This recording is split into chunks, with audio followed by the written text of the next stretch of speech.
Muy buenas tardes, esta es Carmen Enit Acevedo, estamos en Bonita Radio. Disculpen el minuto de tardanza, pero hoy ha sido un día fuerte en términos de buscar información y estábamos esperando a ver si conseguíamos los proyectos que envió hoy el gobernador con relación a la libertad religiosa y las terapias de conversión. Proyectos que dice que son por consenso, pero hasta este momento esperamos a ver si logramos conseguirlo y bueno, un poco con ustedes repasarlo lo más someramente posible porque no he podido leerlo, pero ni siquiera en la Fortaleza contestan el pedido de información.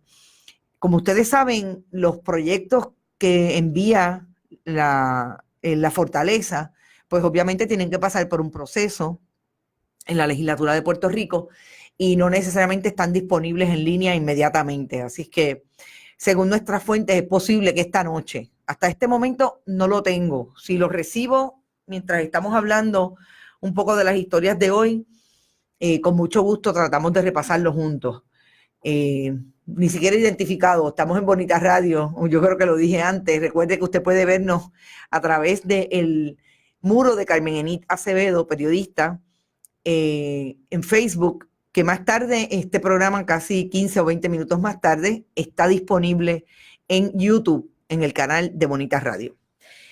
Y en lo que podemos atender el asunto de la libertad religiosa, como con el proyecto en mano, vamos a darle un repaso a cómo fue esa información. Primero, que es bien inusual que la Fortaleza, o por lo menos eso no era lo que pasaba en otras administraciones, incluidas del Partido Nuevo Progresista, haga un anuncio de un proyecto que está enviando hoy a la legislatura y no lo tenga.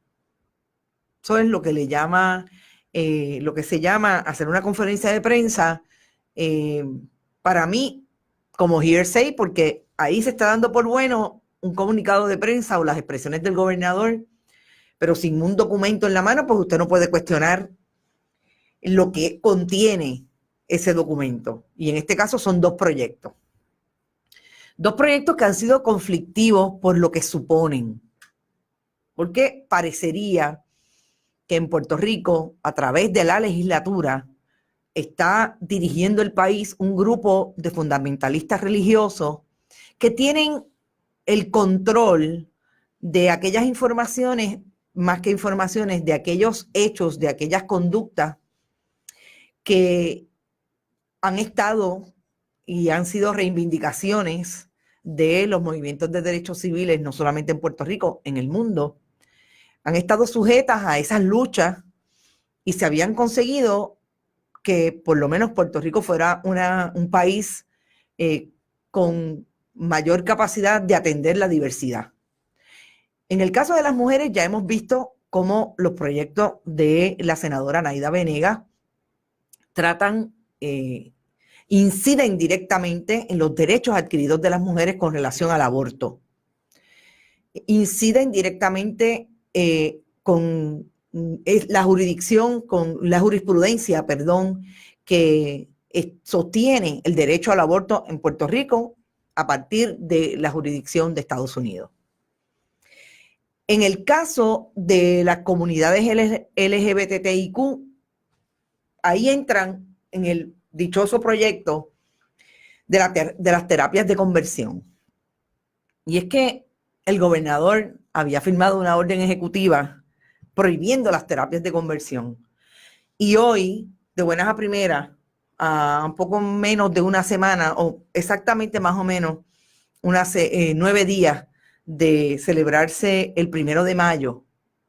Y es que lo tengo que recalcar porque no es casualidad que estemos ante un anuncio como este a una semana de que siempre se da en el país, o por lo menos en los últimos años, un evento multitudinario alrededor del 1 de mayo. Y el gobernador decide anunciar esto sin el documento.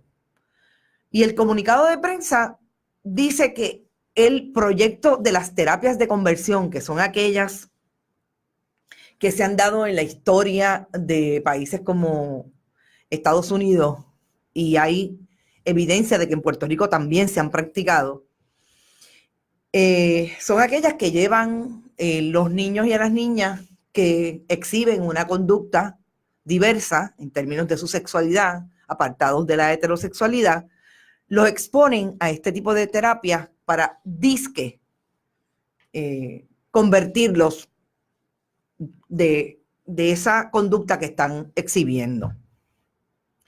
Como dije, tan pronto hubo un amago de que esto podía pasar en Puerto Rico, incluso una senadora del Partido Nuevo Progresista, en este caso Zoela Boy, se une y participa de un proyecto que ya el senador Eduardo Batia, portavoz de la minoría del Partido Popular, había desarrollado con relación a las terapias de conversión para prohibirlas.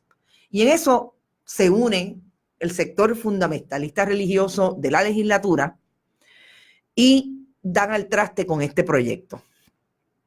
Pues hoy el gobernador dice que hay consenso.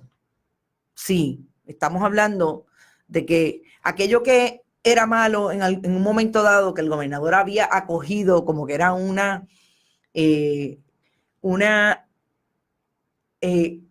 fallo de su gobierno, era un atentado contra su plan de gobierno, porque las terapias de conversión, la prohibición, estaban en el plan de gobierno de este gobernador. Pues ahora dice que hay consenso con el liderato religioso y con miembros de la comunidad LGBTIQ. Y vamos primero al liderato religioso. Entre ese liderato religioso presente en la conferencia de prensa está el sacerdote Carlos Pérez, que nada más y nada menos fue participante de las diferentes comisiones que atienden en la Cámara de Representantes los asuntos de la comunidad, de otros asuntos civiles, pero que atañen a la comunidad, como es el Código Civil, que está presente con María Milagros Tata Charbonnier todo el tiempo en las conferencias de prensa, que se va a hablar sobre el aborto, que se va a hablar sobre las terapias de conversión, el Código Civil, que básicamente la intervención de esta figura de la Iglesia Católica ha estado metida ahí con relación a esos proyectos. Pues hoy el gobernador le dice al país que no hay ningún problema, que ahora hay consenso, pero no nos dicen cuál es el consenso, porque lo único que habla ese comunicado es de que hay consenso, que las personas que estaban allí, entre otros Carlos Pérez, y de parte de la comunidad LGBTIQ, estaba presente, y sale en la foto, Cecilia La Luz, que es una persona que ha estado allegada a la comunidad LGBT hasta el momento en que empezó a tener propuestas directas de un alegado centro de servicio que fue avalada por Tomás Rivera Chats, presidente del Senado, que al día de hoy le dan dinero legislativo a ese centro de servicios de la comunidad que dirige Cecilia La Luz. El presidente del Senado, Tomás Rivera Chats, que como todos sabemos, ha sido vocal en términos de sus posturas homofóbicas, misóginas, etc. Con esas personas, gobernadores, que usted dice que hay consenso para revivir un proyecto sobre las terapias de conversión, yo le puse 2 llamadas a la compañera Denise Pérez para ver, oficial de prensa del gobernador, para ver si nos pueden facilitar los proyectos. No me contestó en ninguna de las 2 ocasiones. Como dije, estoy tratando de buscar el proyecto para poder leerlo, analizarlo y traerlo, porque me parece que es importante, como decía Georgie Irizarry, ahí es que hay que ver cuál fue la maldad, ¿verdad? Ahí es donde deben estar los monstruos en el proyecto. Y me parece terrible que nadie en esa conferencia de prensa, por lo menos no en lo que vimos de los diferentes lives que hubo de esa conferencia de prensa en términos de los periodistas, se haya parado a decir dónde están los proyectos, porque qué fácil es con un comunicado de prensa que yo voy a cuestionar. con un comunicado de prensa que dice que llegamos a un consenso. ¿En qué llegaron a un consenso? ¿Cuáles son los consensos, gobernador? La cara de Tata Charbonnier valía $1,000,000. ¿Qué fue? Que, como hemos dicho aquí antes, sumaron y restaron y se dieron cuenta que necesitan el fundamentalismo religioso para ganar en el 2020. Que se asustaron porque hay 2 supuestas franquicias electorales de fundamentalistas religiosos. De eso es lo que estamos hablando, que ahora el gobernador va a ceder lo que antes había dicho era un atentado contra los derechos civiles. Va a ceder esa propuesta por entender que necesita a esa gente para ganar en el 2020. Son las preguntas que yo tendría para el gobernador ahorita mismo si nos llama. Georgie dice, el diálogo y el consenso es entre ellos mismos, definitivamente. Porque allí no vimos figuras de la comunidad LGBT organizada, que en Puerto Rico es una comunidad que se ha organizado desde hace muchos años. Allí no vimos en esa conferencia de prensa. Allí vimos también a la asesora del gobernador en asuntos de la comunidad y ese consejo, que yo realmente no sé para qué es que funciona el consejo. Si es para establecer estos consensos, me parece terrible. Joan Vélez, ex procuradora de las mujeres, que no llegó a 2 minutos en la administración Fortuño precisamente porque se atrevió a decir en una entrevista que apoyaba la decisión de una mujer con relación al aborto. O sea, venimos desde allá. Esos personajes sobreviven en la esfera pública del Partido Nuevo Progresista y están ahí y ahora nos dicen que participan del consenso. Bueno, hasta el momento no tenemos el proyecto, así es que no podemos decir mucho más con relación a eso. Libertad religiosa. Mire, la libertad religiosa, como han argumentado tantos abogados en las redes sociales desde que salió a relucir la noticia,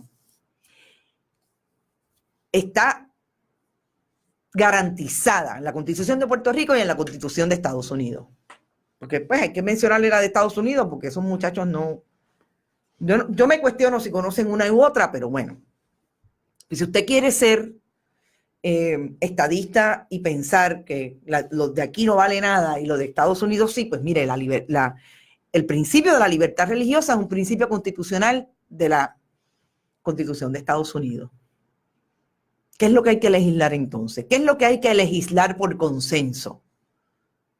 ¿Qué fue lo que negociaron entre abogados del Partido Nuevo Progresista, fundamentalistas religiosos igual? Porque el problema es ese. El problema es que aquí todo está mezclado, ¿verdad? Aquí no hay, parecería que en Puerto Rico no hay separación de iglesia y de Estado.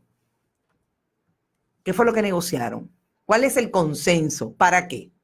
Para que esos grupos, dirigidos incluso por abogados que están dentro de ese movimiento del fundamentalismo religioso en Puerto Rico, retiren la intención de ser franquicias electorales y entonces ahora el Partido Nuevo Progresista se convierta, como se ha convertido en otras elecciones, en el partido del fundamentalismo religioso? Son las preguntas que me hago. Georgie tiene un mensaje bien interesante y lo voy a compartir con ustedes. Lourdes dice, antes de ir donde Georgie, y como Carlos Pérez y ella se critican mutuamente, por dinero se venden los principios. Esas son las inferencias razonables que pueden hacerse cuando estas cosas pasan, ¿verdad?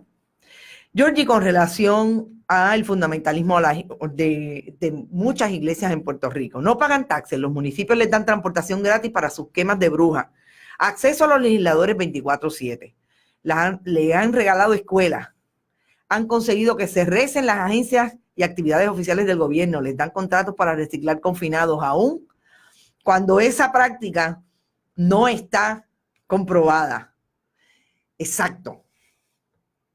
O sea, lo que hemos visto desde hace muchos años, pero que está agravado en los últimos años, es la intervención del fundamentalismo religioso en las operaciones del gobierno. Como bien dice Georgie, están en las agencias públicas, están en el hemiciclo, rezan, oran, como usted quiera llamarlo, dependiendo el lugar religioso donde esté. antes de empezar una sesión. Y no basta con eso, ahora hay alguien que se presta para el consenso, para que hayan terapias de conversión. Ellos alegan que es a prohibirla. Yo me cuestiono qué es lo que dice el proyecto, porque tiene que haber un espacio ahí para dar la terapia de conversión. Y a mí me parece, según el lenguaje que estoy leyendo en el comunicado, que tiene que ver con aquello de que si el niño dice que no, no se le pueden dar. Ah, sí, de verdad. El consentimiento del niño. Cuando el padre está ahí, el cura está ahí, el padre y la madre están, además del cura, el pastor, el consejero religioso o espiritual, perdón, ellos le llaman espiritual. Usted me dirá. Liliana dice, la corrupción más frecuente es la religiosa. Como es corrupción religiosa, pasa con ficha. Hay libertad religiosa, pero eso no tiene que ver con imponer la religión a pesar de la división constitucional entre iglesia y Estado. Exacto. O sea, la libertad religiosa, como dije, pues sí, es una figura jurídica establecida, pero te la imponen y te ponen como quieras. O sea, buscan la manera y ¡pum! Ahí está. Mari dice, ya no son terapias de conversión, en el consenso le llaman terapias de reparación. Exacto. O sea, eso dice el comunicado también, y gracias Mari por traerlo, porque ahí es que yo dije, esto es una cuestión definitivamente le dieron la vuelta al lenguaje y ahí ahora tenemos consenso porque ahora son de reparación. El cambio lo dice todo, definir esto es la clave. Es lo que estamos hablando, Mari, que yo me sigo cuestionando. ¿Por qué no traen el documento? ¿Cuál es el miedo de presentar el documento? ¿Por qué no es importante traerlo cuando da una conferencia de prensa? Porque es, como dicen los gringos y dirían ellos, Standard Operating Procedure. Usted lleva el documento y los periodistas hacen las preguntas que tienen que hacer a base del documento, no a base de un comunicado que usted dice todo lo que usted quiera decir. El documento, el que va a ir a la legislatura. Déjenme ver si tengo algo. No me ha llegado nada. Así que es posible que no lo tengamos, por lo menos a tiempo. Hay otro documento importante que acaba de salir hace un rato del Public Accountability Initiative. El asalto a las pensiones de Puerto Rico, los fondos buitre y los banqueros de puertas giratorias pretenden saquear el sistema de retiro de la isla. Es un documento que me acaban de enviar, no lo he podido leer, así es que pues, sería irresponsable de mi parte, ya lo dejamos para mañana, pero sí es un documento importante para compartir con ustedes, porque mientras el país se entretiene en muchos asuntos que la prensa tradicional trae de manera atropellada, diría yo, están pasando muchas cosas en el proceso de la deuda de Puerto Rico que está ante la juez Taylor Swain. Y este es uno de ellos, ¿verdad? Son estos documentos que son de firmas independientes que traen información sobre lo que realmente está pasando en el proceso y que aquí, como hablábamos ayer, pasan con ficha. Otro de esos procesos ha sido todo lo que tiene que ver con aquellas personas que pueden ser susceptibles de demandarse porque intervinieron en el proyecto, en el asunto de los bonos, en la emisión de bonos, y se entiende que su participación para emitir esos bonos pudo haber sido fraudulenta. Lo compartimos ayer y la compañera Joan Isabel González del Nuevo Día lo trae hoy, desde anoche, básicamente, trayendo una información que fue básicamente lo que nosotros dijimos ayer con algún contenido adicional que tiene que ver con que es la propia Junta quien no quiere y quien ha alegado que esos posibles fraudes conllevarían tanto tiempo y tanta inversión de dinero que ellos no tienen interés en ir a buscar eso. Ojo, es interesante. Quieren ir a tratar de recobrar supuestamente el dinero y los intereses que se pagaron de más, pero no quieren identificar a las personas para acusarlas con relación a eso. Y ahí es donde está el fraude. Yo creo que son muchos los usual suspects en este proceso. Y aquí hay más de una persona velando porque no se establezca la identidad de estas personas. No olvidemos que en la Junta de Control Fiscal, que igual hoy hay otra información relacionada con eso, que es el hecho de que no se quieren ir antes que el Supremo decida lo que va a pasar con el caso ante el Supremo que tiene que ver con la constitucionalidad de sus nombramientos. No olvidemos que esa junta ha estado ahí haciendo e interviniendo directamente con cómo en Puerto Rico se están manejando los fondos, incluidos los de la recuperación. Pero decía que en esa junta hay personas que emitieron bonos. O sea, Carlos García fue un presidente del Banco Gubernamental de Fomento que después se fue con Santander y desde Santander también tuvo participación en emisiones de bonos. Así que aquí hay muchos usual suspects que pueden estar siendo señalados en este proceso. ¿Qué va a pasar? Todavía no lo sabemos. Pero lo último que quiero hablar con relación a la Junta de Control Fiscal y las informaciones que salen a relucir, entiendo que por lo menos en el proceso de la deuda del caso de la quiebra, en ese caso deben haber mínimo 20, 25 mociones diarias. Imagínense la información que está fluyendo ahí. Y una de las informaciones que fluyó tiene que ver con la agencia, la AFAF, que es la Agencia de Administración y Fiscalización, que tiene que ver con el asunto de la deuda, y los acuerdos o contratos que tiene la Autoridad de Energía Eléctrica para comprar combustible. Y ustedes recordarán que fue un asunto que salió a relucir cuando el gobierno de Ricardo Rosselló dijo que tenía un plan sostenible con relación a al manejo y distribución de la energía, y que AES, que es la carbonera por excelencia, que viene dañando el ambiente hace mucho rato entre Salinas y Guayama, las carboneras tenían que evaluar y tenían que cambiar de carbón a otra fuente de energía. Ellos alegaron que estaban en negociaciones con la carbonera, y estoy hablando del gobernador y Cristian Sobrino, que es el representante del gobierno ante la Junta de Control Fiscal. Alegaron que esto iba a pasar para el 2020. Pues mire, ayer hubo una moción en el caso que plantea que no es en el 2020. Si ese acuerdo vence ahora es que lo pueden hacer, porque la Junta le dio visto bueno a FAF para que cancele o renueve los contratos que tenga con las diferentes compañías y fuentes de energía. ¿Qué va a pasar? ¿Van a cancelar el contrato con AES, con la carbonera? Es una pregunta legítima en un momento en que el contrato está a punto de vencerse. ¿Va a pasar? ¿No va a pasar? Otra pregunta importante para el gobernador.